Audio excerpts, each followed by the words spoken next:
37번째 강의네요. 임대차 계약의 실무입니다.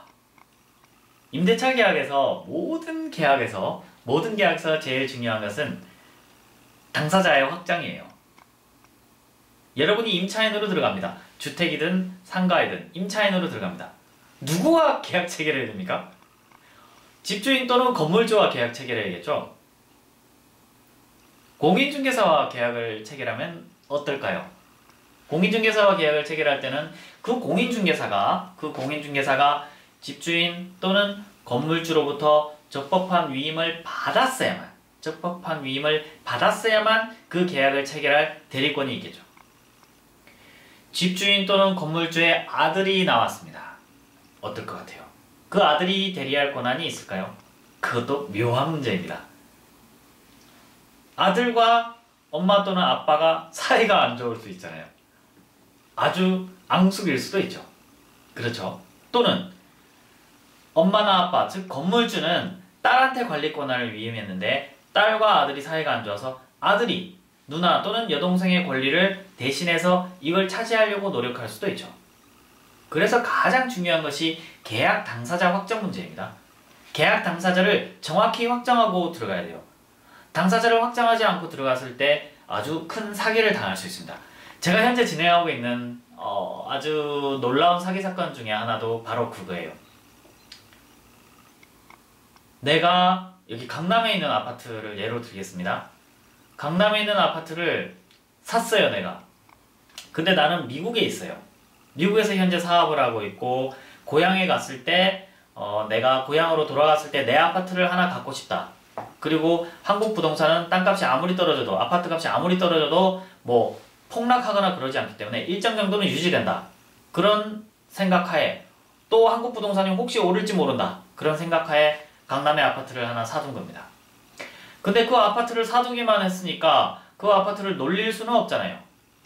월세 또는 전세로 그 아파트를 놔야겠죠. 그죠? 세입자를 넣어야 됩니다. 이때 우리의 당한 세입자는 부동산 공인중개사와 계약을 체결해내요. 물론 그 부동산 공인중개사와 집주인 사이에는 위임장이 있습니다. 이 아파트 관리에 대한 권한을 위임한다 라고 위임장을 쓰셨어요. 이 무서운 위임장, 방금 제가 표현을 뭘로 했습니까? 관리에 관한 권한을 위임한다. 그럼 이 부동산 중개업자는 임대를 놓을 수 있는 권한이 있는 것 같죠? 예, 제 생각에도 있을 것 같습니다. 그런데 집주인한테는 월세를 놨다고 하는 거예요. 월 500만원에 보증금 500만원에 월 50만원을 놨다 그래요. 그런데 실제로는 어떻게 했을까요? 전세 1억을 놓는 겁니다.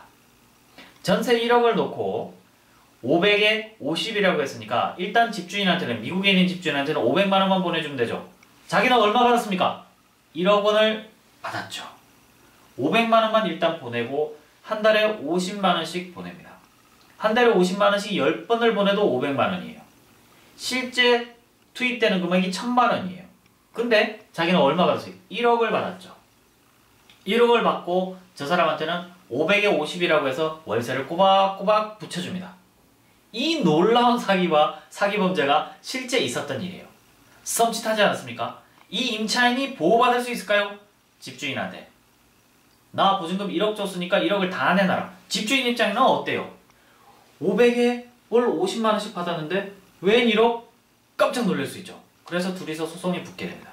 여기서 공인중개사, 이 사람들은 보통 사기 범죄자들이기 때문에 바로 도주해버립니다. 이 아파트가 하나가 아니고 아파트가 10개라고 생각해 보십시오. 피해 금액이 10억이 되죠. 강남에 잘 나가는 공인중개사다. 아파트를 100개 정도 맡아보시죠. 피해 금액이 100억이 될 수 있습니다.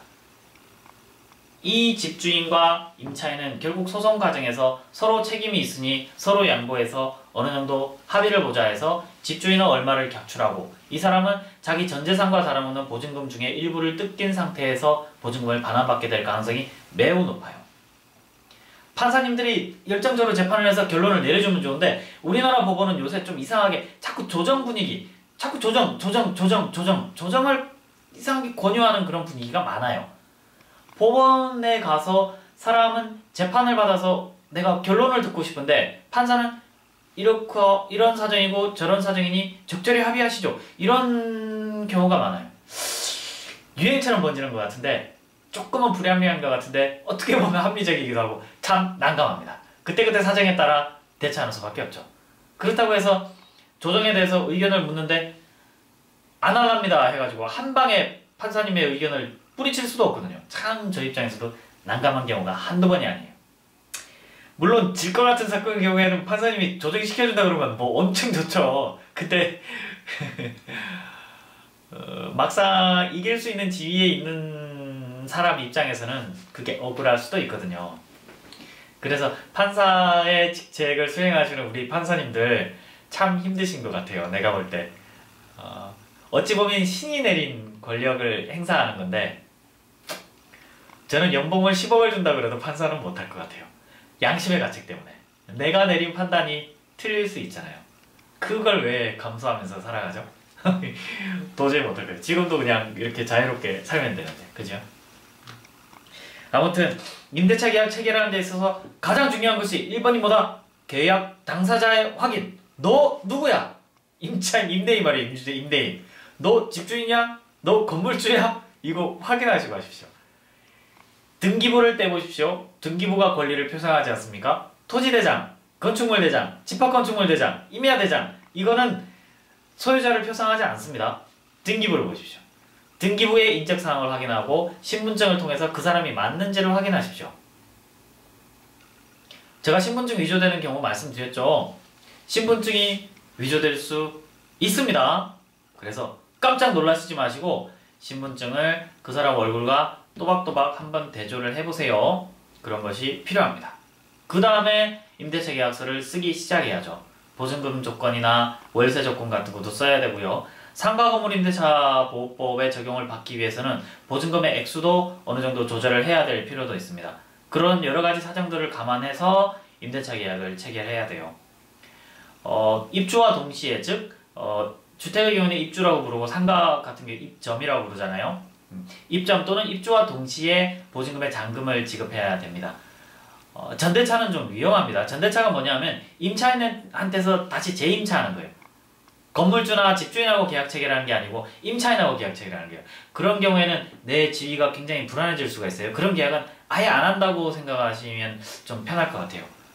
그렇게 해서 분쟁에 휘말리시는 분들을 제가 가끔 보거든요. 그런 경우에는 스트레스가 너무 많아요. 그래서 될 수 있으면 전대차는 하시지 않는 게 제일 좋을 것 같습니다. 아무튼 다음에 언급해드릴 게 원상회복이에요. 원상회복. 상가의 경우에 원상회복 조항을 쓰면 내가 진짜 원상회복을 해줘야 되나요? 진짜 원상회복 해줘야 돼요. 내가 미용실을 경영했다. 그러면 여러 가지 도구들을 많이 할 수 있잖아요. 그죠? 식당을 했다. 그러면 뭐 온도를 깔아버릴 수도 있고 여러 가지 장치들을 많이 할 수도 있잖아요. 그런 경우에도 그것들을 다 뜯어서 처음에 내가 임대차 들어왔을 때 그 모습 그대로를 만들어 놓고 나가야 될 의무가 있어요. 그래서 그 점을 기억을 해 두셔야 됩니다.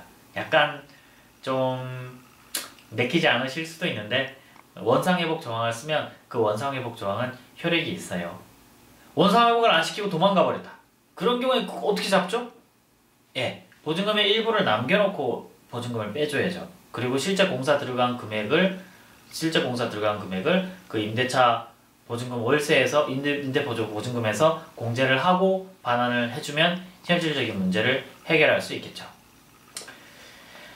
여기까지가 임대차보호법 강의의 마지막이고 부동산 강의의 마지막입니다. 다른 여러 가지 강의를 하고 싶은 것들이 많은데 나머지는 구체적인 상담 사례에서 제가 한번 밝혀보도록 하고요. 다음 시간부터는 친족법. 친족법 하면은 사람들이 무척 재미있어요.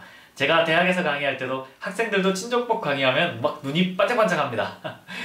특히 요즘은 왜 이렇게 이혼에 대한 강의가 인기가 있는지도 모르겠는데 이혼 강의도 한번 들려드릴 테니까 들어보시고 어쨌든 다음 시간부터 친족 강의 한번 들어보겠습니다. 오늘 강의는 여기서 마칩니다.